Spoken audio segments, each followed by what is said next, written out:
Now, our next speaker, she definitely knows how money works. She's an extraordinary young lady.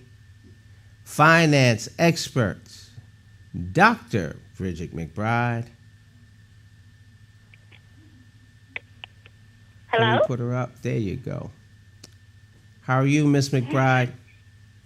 I'm great, but I am one of those contributors to those trillions of dollars of student loan debt.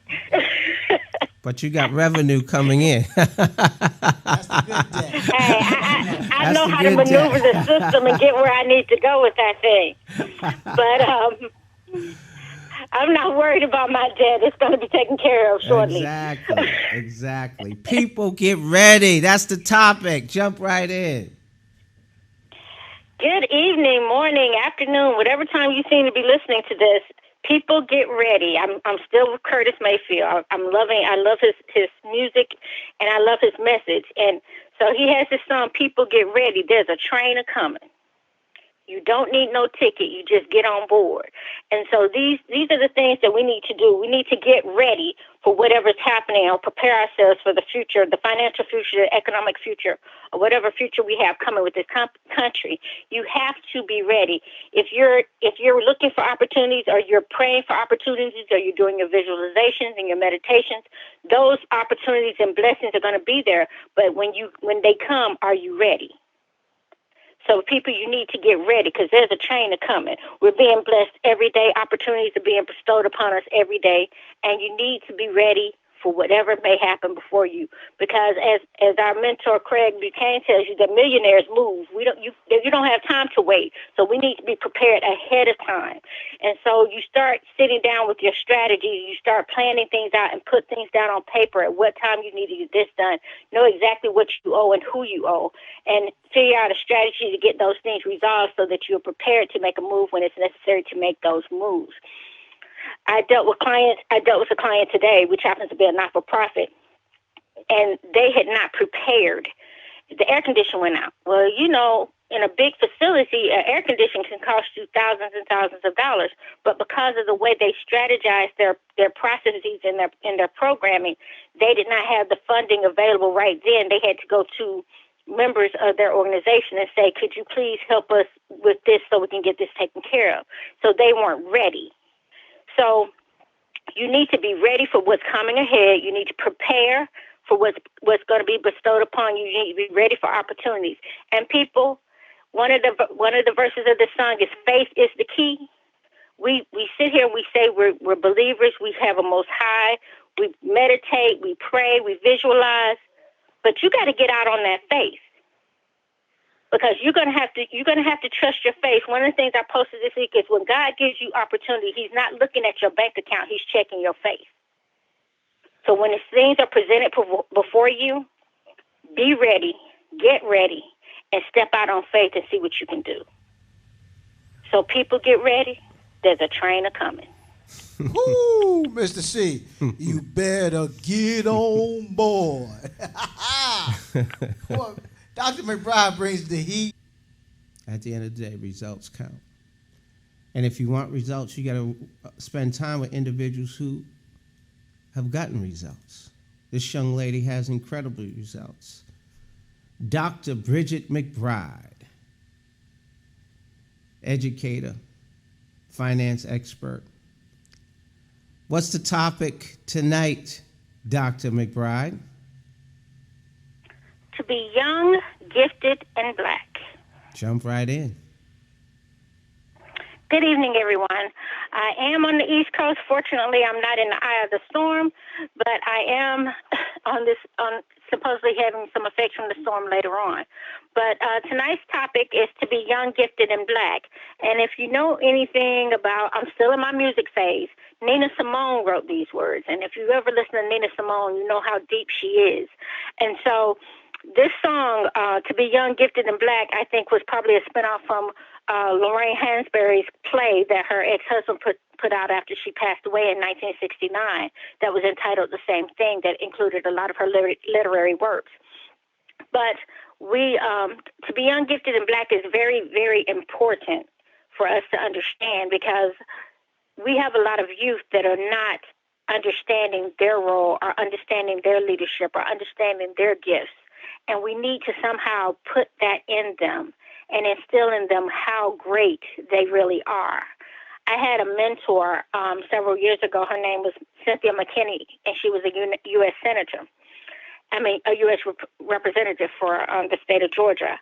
And one of the things that I loved that she said constantly to us is what we as blacks in America failed to understand is that we were the best of the best of the best of the best. Because when Europeans went to, or Spaniards or whichever culture went to Africa to get during the slave trade, they didn't go to get the worst of what Africa had. They went to get the best of what Africa had. So when they got that group of people, they brought the best of what they had over there and they went through the Middle Passage. Well, if you survived the Middle Passage, which was no joyride and it wasn't a leisure cruise, so if you survived the Middle Passage, then you were the best of the best that Africa had. And so then when they brought us here and stripped us of our language and stripped us of our heritage and our traditions and our families, then you were the best of the best of the best that Africa had. So if we continue to exist today from our platform of where we came from, then understand that you didn't come from the least of what Africa had. You came from the best of what Africa had. So until we instill in our children and young adults that they're the best of the best of the best, and to understand that their gifts and talents come from way beyond them, I hear all the time people say, "Oh, well, we've always done this way." That plagues our community so badly that we have the mindset that we've always done it this way, or it's in my DNA, or it's been passed down from generation to generation. Well, guess what? We're here to stop that DNA track. It's time for you to turn over a new leaf, have a new belief, and start a new legacy going forward, because we are the best of the best of the best that Africa had to offer, or Haiti, or whatever continent, or wherever we came from during the slave trade. And we survived everything coming across. Then we have some strong mindsets within our culture. We need to start using them for good, to build and not to destroy. So be young, gifted, and black. Ooh. Ooh. Fire, Mr. C. The team is bringing the fire. Dr. Bridgett McBride, and her topic is work to do. Dr. McBride, how are you?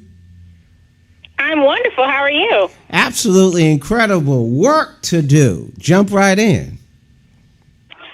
Good evening, good morning, good afternoon, whatever time you decide to listen to this podcast. But we've got work to do, people. And if you know the song, it says, you got a job, you got work to do. So we've got to understand that there are things that we have to do. And this week has been a very interesting and revealing week for me. I started off on Monday. I went to breakfast with my mother, and I saw a young man with his son. And he said his job was to get his son back on track. So this father had his son with him and making sure his son understood you open the door for women, you speak to people, you look them in the eye, you do those things of that nature. And so that we really did have to give him an applause for that, because we don't see enough of men with their children doing that. And it's a wonderful thing to see. And when you do, when I see it, I give them that praise, because that's needed. And so today, for me, I had my first parent-teacher conference. And if anybody knows me, knows that I'm not a parent, nor am I a teacher. So I had to step in today as mommy number 2, because my oldest niece is having issues in a, believe it or not, home economics class. And so the interesting part of that is she's having a great time and doing very well on things like banking and finance and that type of thing, but having problems with goal setting and making grilled cheese sandwiches and things of that nature. And I looked at the teacher. I said, well, she might have a problem. And they said, what's the problem? I said, she's being taught to own the company, not run the house. So we had to do some things today with her, and I had to step in, and it ended up being a day-long activity, because we needed to make sure everyone knew that her mother might not be there, but you're going to see Aunt Bridgett or Dr. McBride come in on occasion to check on things, because if you know anything about my niece, she's endured 39 surgeries in her lifetime. So we have some challenges when we are in an academic environment, because she doesn't think and process traditionally. So when we're looking at our youth, we have to realize that some of them don't process traditionally, and you have to look at how they're teaching them with this core curriculum and things of that nature. So we have to step in and step up and advocate for our future. Because if we don't, who will? They're preparing prisons for them. I'm preparing palaces for mine. You see, so we have work to do. So we have to step in. We have to step up. We have to be vocal. If there are things that need to be done at the schools, if there are things that need to be done in athletics or recreation or what have you, we have work to do. Because if they're not looking to save our children, we have to save our own. They're not teaching them about wealth building. We have to teach our own. Notice my niece knows about banking and finance, but she doesn't know how to do simple things around the house. Understood. I don't always do those things either. I prefer to pay somebody to do it for me because I'm running the company. So if we plan for our children to be consumers or producers, you make the decision, but they would not be prison numbers because we have work to do.